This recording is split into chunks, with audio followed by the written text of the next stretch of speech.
வணக்கம். இது எஃப்னா தமிழ் டிவியின் ஊடாக குவைத்திலிருந்து கிடைக்கப்பட்ட இன்றைய செய்திகள். இன்றும் நிறைய செய்திகளை தாங்கி வருகின்றது குவைத் தமிழ் செய்திகள். முதலில் இன்றைய நாணய பெறுமதிகள் இலங்கை மற்றும் இந்திய ரூபாவில்.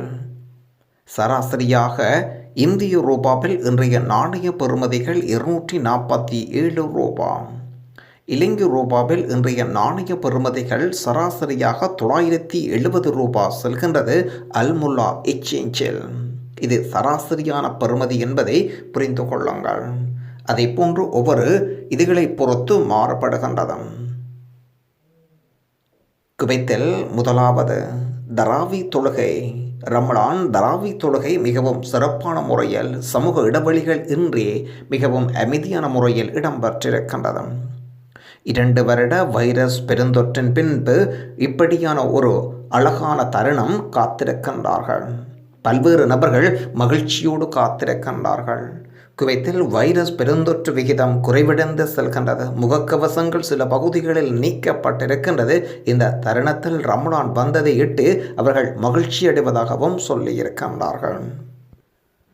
ரமலான் காலத்தில் உணவு நுகர்வு 50% அதிகரிப்பு. பெரும்பாலான நுகர்வோர் பொருட்களின் விலை உயர்வும் காணப்படுகின்றது. இஸ்லாமிய உலக நாடுகளைப் போலவே குவைத்திலும் நோன்பு மாதம் ரம்யான் உணவுப் பொருட்கள் மற்றும் ஆடைகள் வாங்குவதற்கும் தயாரிப்பதிலிருந்தும் அலங்காரங்கள் வரை குடும்பங்களுக்கு மத்தியில் ஒரு தனியிடத்தை பிடித்திருக்கின்றது. ரமலான் முன் நுகர்வோரின் மனதில் வரும் மிக முக்கியமான விஷயம் பல்வேறு உணவுப் பொருட்கள் சேமிப்பது. சில சமயங்களில் புனித மாதத்தில் நேரமின்மை அல்லது வேறு பல காரணங்களினால் 15க்கும் மேற்பட்ட கோழிகள் சேமிக்கப்படும் பொருட்களில் ஒன்றாகும். ஒரு குடும்பத்துக்கு 40 அட்டைப்பட்டிகள், ஒவ்வொரு அட்டைப்பட்டியும் 10 கோழிகள் இருக்கும் என்று சொல்கின்றார்கள். இறக்கைகள் பிற உட்பட மற்றும் குடும்ப உறுப்பினர்களின் எண்ணிக்கை அவர்கள் உட்கொள்ளும் அளவை பொறுத்து அளவு அதிகரிக்கின்றது அல்லது குறைக்கின்றது என்று உள்ளூர் அரபு நாளிதழ் செய்தி வெளியிட்டிருக்கின்றது. ஐக்கிய அரபு அமீரகத்துடன் இந்தியா சுதந்திர வர்த்தக ஒப்பந்தத்தில் கையெழுத்திட்டுள்ளது. இந்தியா ஐக்கிய அரபு எமிரேட் ஒரு விரிவான பொருளாதார கூட்டு ஒப்பந்தத்தில் கையெழுத்திட்டிருப்பதுடன் இது ஒரு தசாப்தத்துக்கு மேலாக முதல் தடையற்ற வர்த்தக ஒப்பந்தம் என்றும் இந்திய தூதுவர் சிபி ஜார்ஜ் கடந்த வாரம் இந்திய தூதரகத்தில் நடைபெற்ற செய்தியாளர் சந்திப்பில் அறிவித்திருக்கின்றார். பிராந்தியத்தின் உடனான வர்த்தகத்தில் இந்தியா அதிக கவனம் செலுத்துவதை எடுத்து காட்டுகின்றது.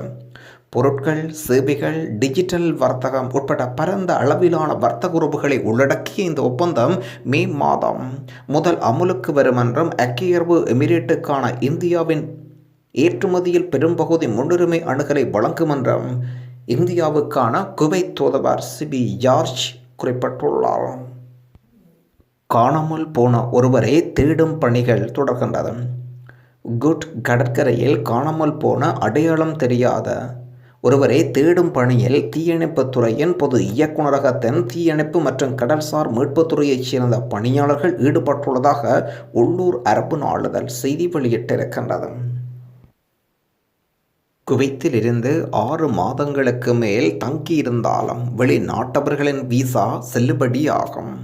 உள்துறை அமைச்சகத்தின் பொது உறவுகள் பாதுகாப்பு ஊடகத்துறையின் இயக்குனர் ஜெனரல் தஃபீத் 6 மாதங்களுக்கு மேலாக நாட்டுக்கு வெளியே உங்கள் தாய் நாடுகளில் நீங்கள் இருந்தாலும் உங்கள் விசா பதிவிடத்தை நீங்கள் இழக்க மாட்டார்கள் என்ற அறிவித்தலை வழங்கியிருக்கின்றார்கள். இந்த அறிவித்தலானது இலங்கை மற்றும் இந்தியாவைச் சேர்ந்த தாயகம் திரும்பியவர்களுக்கு கொஞ்சம் ஆறுதலான செய்தியாகவே காணப்படுகின்றது.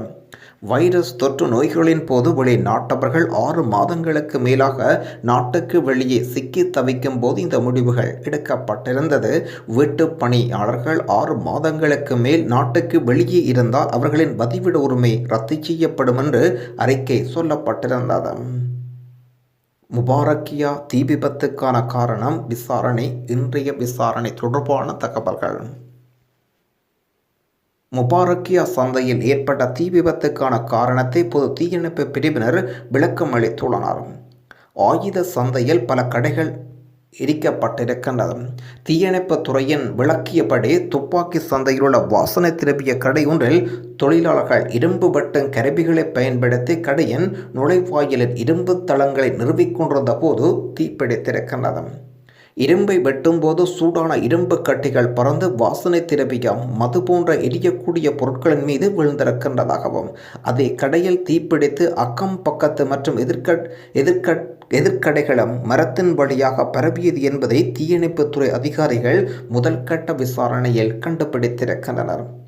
கடைக்கு வெளியே அதிக அளவிலான வாசனை திரவியங்கள் மதுபானங்கள் பதுக்கி வைக்கப்பட்டிருந்ததனால் கடைகள் இன்னும் வேகமாக தீ பரவியதாக சொல்லப்படுகின்றது. இன்னும் விசாரணைகள் தொடர்கின்றது. இன்று கிடைக்கப்பட்டது முதல் கட்ட விசாரணை என்று சொல்லியிருக்கின்றார்கள்.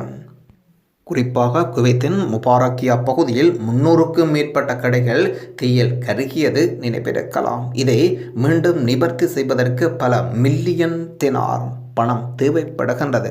அனைத்தும் நிவர்த்தி செய்ய எத்தனை மாதங்கள் ஆகும் என்பது தெரியவில்லை. குவைத்தில் பல்லாயிரக்கணக்கான பலதார மனம் செய்தவர்கள் உள்ளனர். நீதி அமைச்சகத்தின் சரியா ஆவணத்துறையின் புள்ளி விவரங்களின் அடிப்படையில் குவைத்தில் 2 மனைவிகளுடன் 11,000க்கும் மேற்பட்ட ஆண்கள் இருக்கின்றார்கள். 700 குவைத் நாட்டவர்கள் 3 பெண்களையும் 94 குவைத் நாட்டவர்கள் 4 பெண்களையும் திருமணம் செய்து கொண்டனர். இது மத சட்டத்தால் அனுமதிக்கப்பட்ட அதிகபட்ச சரியா ஆவணத்துறையின் இயக்குனர் தரும் தகவல். விளக்கியது. திருமணத்தில் முதல் 5 வருடங்கள் ஒரு பிரச்சினை ஏற்படுத்தலாம். ஏனெனில் வாழ்க்கை துணைவர் தங்கள் உறவில் சமரசம் செய்ய தயாராக இல்லை என்று பல்வேறுபட்ட விவாதங்கள் இதில் சொல்லப்பட்டிருக்கின்றது. குவைத் தூதுவரம் குவைத் ஏர்வேஸ் தலைவருக்கும் இடையில் விசேட கலந்துரையாடல் ஒன்று இடம்பெற்றுள்ளது.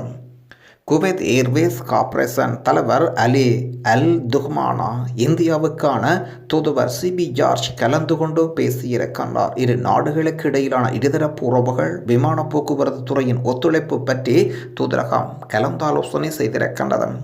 ரம்ஜான் பண்டிகையொட்டி இந்திய தூதரகத்தின் பாஸ்போர்ட் மற்றும் விசா ஆதரவு சேவை மையங்களின் வேலை நேரம் மாற்றப்பட்டிருக்கின்றது.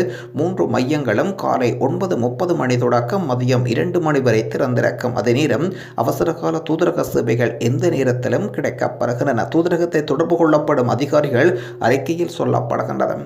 புதுப்பிக்கப்பட்ட வேலை நேரம் ஏப்ரல் 1 தொடக்கம் மே மாதம் 2ஆம் தேதி வரை நடைமுறையில் இருக்கும் என்றும் 3வது தளம் அலி அல் ஜலீம் தெரு குவைத் நகரம் அப்பாஸ் ஹைபர் மார்க்கெட் கட்டடம் என்று சொல்லியிருக்கின்றார்கள். குவைத்தில் உள்ள சிட்டி பஸ் தனியார் பேருந்து நிறுவனம் ரமலான் மாதத்தில் பேருந்து சேவை இயக்க நேரங்கள் மற்றும் பஸ் ரெனிவல் அலுவலகங்களின் வேலை நேரங்கள் குறித்த அட்டவணை வெளியீடு செய்து வைக்கப்பட்டிருக்கின்றார்கள். இந்த அட்டவணை தேவையானவர்கள் நேரடியாக எமது டெலிகிராம் குரூப்பில் போட்டிருக்கின்றோம். குவைத்தில் இந்திய பாஸ்போர்ட் மற்றும் விசா சேவை மையங்கள் வழங்கும் PLS மையம் ரமலான் மாதத்தில் வேலை நேரத்தை அறிவித்திருக்கின்றார்கள். இந்திய பாஸ்போர்ட் விசா மற்றும் தூதரக அவுட்சோர்சிங் மையம் PLS இன்டர்நேஷனல் புனித ரமலான் மாதத்தில் தங்கள் வேலை நேரத்தை அறிவித்துள்ளனர். காலை 9:30 மணி தொடக்கம் மதியம் 2 மணி வரை இருக்கும் என்றும் இந்திய தூதரகம் தேவைக்கு ஏற்ப அவசரகால தூதரக சேவைகளை தொடர்ந்து வழங்கும் என்றும் தூதரக செய்திக்குறிப்பில் சொல்லப்பட்டுள்ளது. எந்த ஒரு அவசர தொடர்புக்கும் பொதுமக்கள் தொடர்பு கொள்ளலாம் என்றும் சொல்லப்பட்டிருக்கின்றது. தூதரகத்தின் 24 மணி நேரமும் 7 நாட்களும் வாட்ஸ்அப் ஹெல்ப்லைன் எண்ணை தொடர்பு கொள்ளலாம் என்றும் தெரிவிக்கப்பட்டிருக்கின்றது. சிறப்புமிகு சந்திப்பு குவைத்தில் மிக அமைதியான முறையில் பல சேவை பணிகள் செய்து வரும் கவிஞர், பாடகர், எழுத்தாளர், பேச்சாளர், தபலா, திறம்பட வாசிப்பவர், பொறியியலாளர், தொழிலதிபர் என்று பல முத்திரை பதிப்பவர் ராஃபிக் ஹமீத் முகமது அவர்கள் மரியாதை நிமித்தமாக வெளிநாட்டில் வாழும் தமிழர் நலச்சங்கத்தின் குவைத் நிர்வாகிகள் அவரது இல்லத்தில் வைத்து சந்தித்து உரையாடியிருக்கின்றனர். விரைவில் சிறப்பான தகவல்கள் இந்த தளத்தில் பதியப்படும் என்று குறிப்பிட்டிருக்கின்றார்கள். வெளிநாட்டில் வாழும் தமிழர் நலச்சங்கம் குவைத் மண்டலம் தகவல் நெல்லை மாரியக்கர். சிறப்புமிகு சந்திப்பு தந்தை பெரியார் நூலகம் ஐயா செல்லம் பெருமாள் அவர்களுக்கு அடுத்ததாக சிம்ம குரலோன் குவைத் சித்தார்த் இந்த அமைப்பின் வழி நடத்தி வருகின்றார். அவர்களுடன் வெளிநாட்டில் வாழும் தமிழர் நலச்சங்க குவைத் நிர்வாகிகள் சிறப்புமிகு சந்திப்பு இடம்பெற்றுள்ளது. மே மற்றும் ஜூன் மாதத்தில் மிகப்பெரிய சிறப்பு நிகழ்ச்சி ஆலோசனைகள் செய்யப்பட்டது. தகவல் நெல்லி மாரியக்கர் தலைமை ஒருங்கிணைப்பாளர், வெளிநாட்டில் வாழும் தமிழர் நலச்சங்கம், குவைத் மண்டலம். ரமலான் 1 எப்படி சென்றது நண்பர்களே? இன்றைய ரமலான் பொழுது கொமெண்டில் தெரியப்படுத்துங்கள் உறவுகளே. நன்றி. மீண்டும் இன்னுமொரு குவைத் பற்றிய புதிய செய்திகளோடு உங்களை சந்திப்போம். நன்றி.